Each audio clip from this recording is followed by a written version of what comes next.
Welcome back to my channel. Today I wanted to share with you Alexander's birth story. This is Joseph Alexander. We call him Alexander. I wanted to share his birth story for two reasons. One being this was the best day by far of my life and my husband's life. And then secondly, you know, when we're old and memories are not as sharp as what they used to be, I want Alexander to know the details of the day that he was born. So I'm going to be looking over because I wrote down kind of his story just to help me, you know, keep my thoughts straight. So anyways, Alexander was due on October 8th, 2016, which was the Tennessee versus Texas A&M game. We are big Tennessee Volunteers fans. It was kind of like a nervous time having a baby due in the middle of the season, just because, you know, we like to go to the games, go to the parties, everything like that. And, you know, when you're expecting a baby, you don't know when they're going to come. So we just knew one thing. We did not want him to come on the day that Tennessee played Florida because we wanted to hopefully witness Tennessee beating the losing streak they had against Florida. So anyways, I wanted him to wait until October to come because my family is saturated with September birthdays, and my sister-in-law Liz was also expecting 2 weeks ahead of like us, and so her little girl was due on September 23rd, so there was just another September birthday. But once August rolled around, I was so done with pregnancy. I enjoyed being pregnant, but it was definitely, it was hard. I was one of the lucky ones. I did not have morning sickness, but my back hurt constantly. It started hurting about 12 weeks. And then I also had the ab separation, and below like my bust, those stomach muscles were separating the worst there. At least that's where I felt it, and it hurt. Like I did not like anything under there. So that, along with, you know, having to pee all the time, being constantly thirsty, being huge. I was huge even in the beginning. I had to tell people that I was pregnant before I was ready to tell people because people like were already guessing that I was pregnant. At 35 weeks, I had an appointment, and I also had an ultrasound done because I had just recently moved, and I think my obstetrician wanted to just make sure that everything was good and just to do an ultrasound like himself. So anyways, that ultrasound, he had measured a week early. So the due date technically was moved up to October 1st. And they guessed that he was weighing about 6 pounds, give or take a pound. We talked about, you know, when I do go into labor. My doctor told me, well, first we had known that I tested positive for strep B, which if you don't know, strep B is a bacterial infection that some women have, some women don't. You can have it one pregnancy and not the others. It's just very hit or miss, it seems. But it can pose harm to the baby if they're born into that or whatnot. So my doctor had told me, you know, as soon as you feel that you're in labor, you need to go to the hospital because you need to get the antibiotic at least 4 hours before the baby comes. So anyways, he checked me, and I was already 2 centimeters dilated, which I was shocked to hear that. And so that immediately started the nesting. I called my husband, who was on a business trip in Wisconsin, told him, you know, it could be any day now. I went to Target, bought some baby clothes. I texted and called my family. You're getting crazy, aren't you? The next 2 weeks seemed to take forever. I felt every tinge and pressure that I could. We watched the Battle of Bristol, which was when Tennessee played Virginia Tech at the Bristol Motor Speedway, and that stress almost sent me into labor. And I had the oh no moment of, oh no, if I go into labor, who's going to drive me to the hospital? I will have to drive myself because out of the, you know what, 8 people that were at my house, I was the only one not drinking. So that was fun. September 18th rolls around, which is a Sunday, and we were at my brother's house. It was my 2 brothers, my 2 sister-in-laws, my husband and I, and we were chilling out by the pool, fire pit and everything, and it had just rained I think like the night before, and so the patio cushions were soaking wet, and every time Liz and I sat down, keep in mind, both of us are super pregnant at this point. Liz is 5 days from her due date. I am 3 weeks from mine. We're sitting around, and you know, every time we sat in these really wet cushions, it would just like spew water from the bottom and hit the concrete, and it sounded like our water was breaking. So that was like the joke of the night. And then, you know, we took bets on whose baby was gonna come first, because that had been, you know, kind of like a bet throughout our entire pregnancies. And of course everybody unanimously voted Liz because she's 5 days away and I'm still 3 weeks. And even I agreed. I was like, yeah, she's gonna go into labor first. Well, that night, for some reason, I decided to go to bed with a panty liner. I'm not sure why I did this, but anyways, I kept waking up in the night to pee, which was not unusual, but every time I woke up to pee, like I felt like it was a little bit more like wet down there than it should have been. But I kind of just like brushed it off, and I was thinking, you know, I probably just had to pee so bad that I couldn't hold it all in. I woke up at 4:30 to go pee, and as soon as I took down my underwear at this point, like a gush of water just came, and it wasn't even like a huge gush. Like the amount of water that fell was maybe like a half $1 size, and it was just like this pink fluid. And so I called him out to my husband, and I was like, you know, I think it's time, but I'm not quite sure. And he didn't really know what to do, and he was also kind of half asleep. And so I called my mom, who, you know, woke up excited because she'd been waiting for this call for like 3 weeks at this point. And I told her kind of what happened, and she told me, you know, it probably is my water breaking. She asked if contractions had started, and I said, no, you know, I feel pretty good. And it wasn't even a lot, so I'm not quite sure.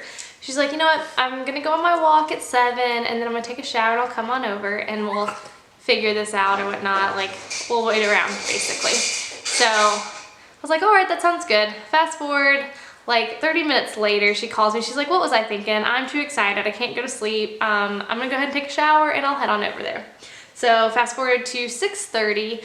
I told Jacob to go ahead and go to work like usual. He only had like 4 PTO days because he had just started this new job since we had just moved. So I didn't want him to waste a day on maybe I'm in labor, maybe I'm not, maybe he's gonna come today, maybe he's not.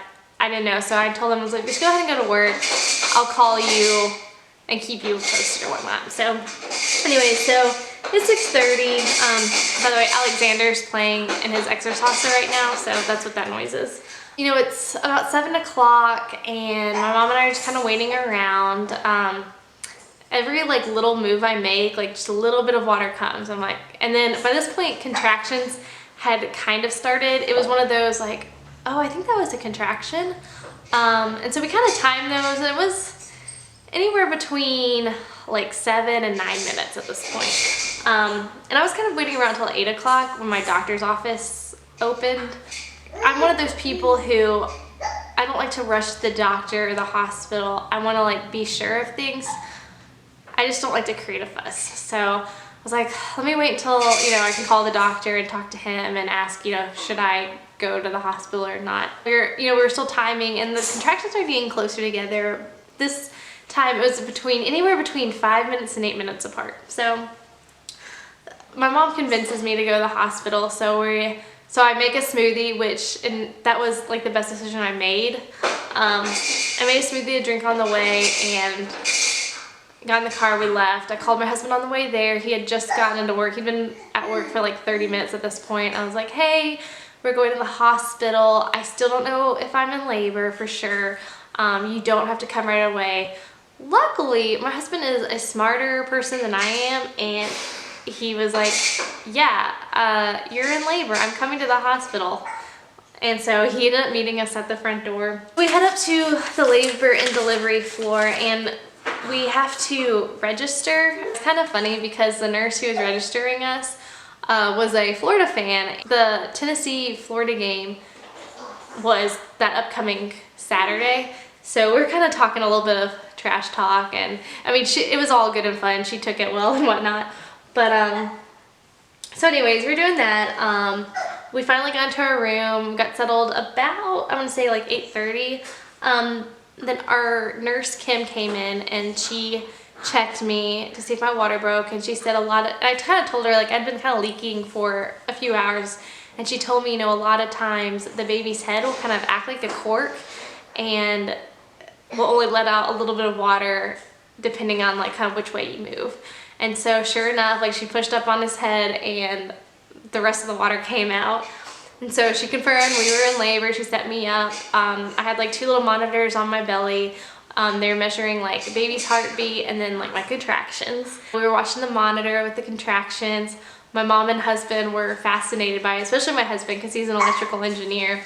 And they were like, oh man, yeah, that was a big contraction, or that wasn't so bad.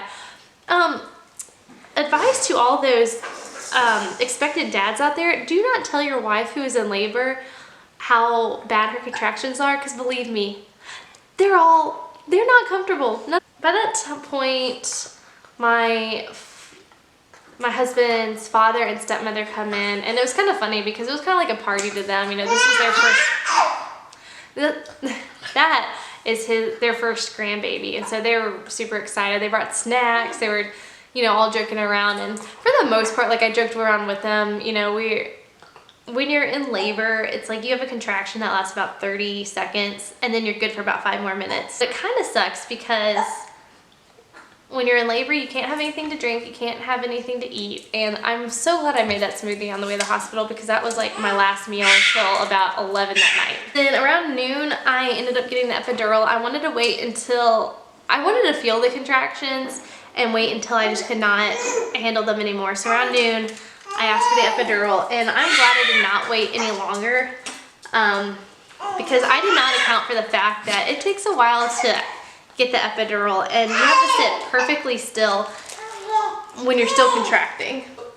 The anesthesiologist, first of all, it was kind of funny. He comes in, he's like, I don't know what happened 9 months ago, but we are busy tonight. My dog is here like wanting to play. So he comes in, he puts the long needle in my spine, and I was scared to death about getting an epidural. I knew I wanted one, but I just was nervous because you hear all these horror stories. Honestly, the IV was way worse than the epidural. It did not hurt. It was fine.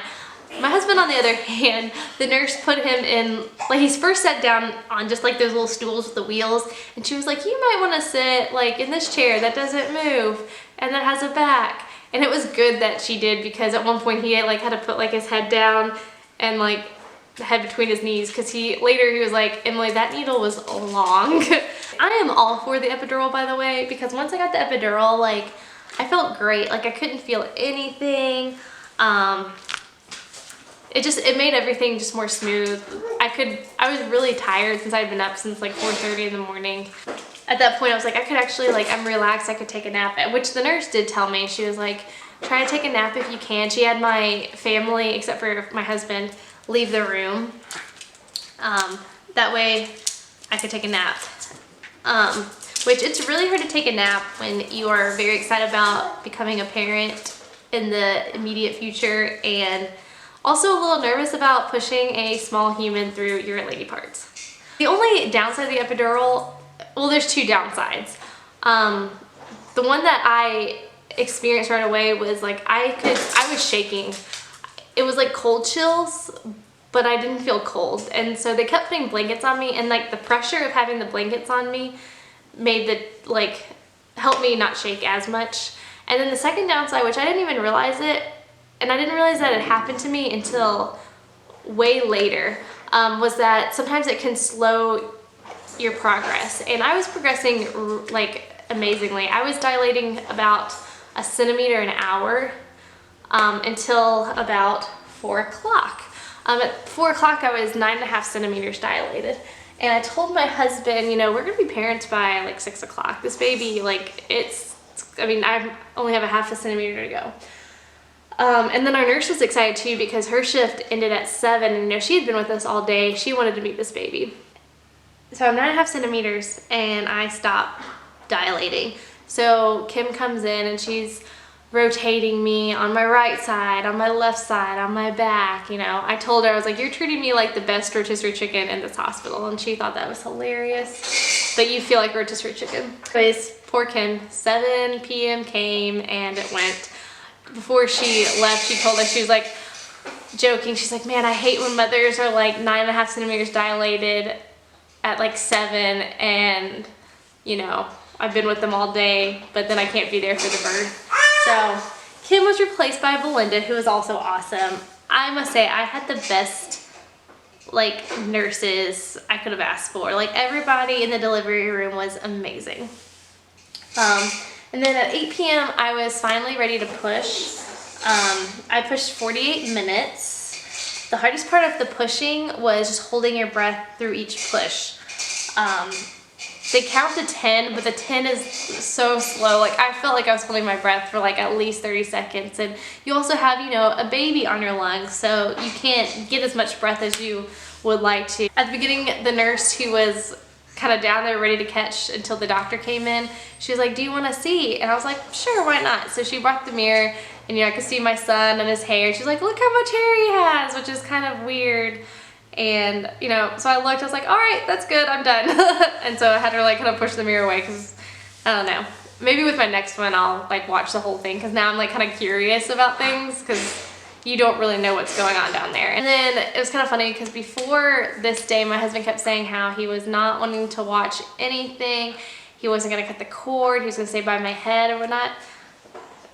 Once I was in labor, that went out the window. Like he was peeking around like, oh yeah, Emily, like he's coming, like I see his head, like he's got so much hair, he's coming. And then he even cut the cord once Alexander was born. Joseph Alexander was born on September 19th, 2016 at 8:48 p.m. He was 7 pounds, 6 ounces. He was 19 inches long. He looked like a hoss. Like we sent pictures from the delivery room to my family who was in the waiting room, and everyone was like, oh my gosh, that baby's like 9 or 10 pounds, that baby's huge. He was little, he was, you know, only 7 pounds, 6 ounces. This was by far the best day of my life. The hospital I gave birth in, I give them 5 stars, if not more. Like they were amazing. They made you feel like you were the only person in that hospital. Everyone was super nice, super helpful. The lactation nurses, as soon as you called them, they were there. They were super supportive. Just everyone was wonderful. I could not have asked for a better experience. So anyways, we are incredibly blessed to have such a sweet baby boy who is healthy as can be. It's just amazing.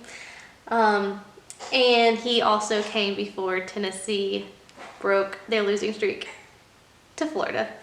Go Vols.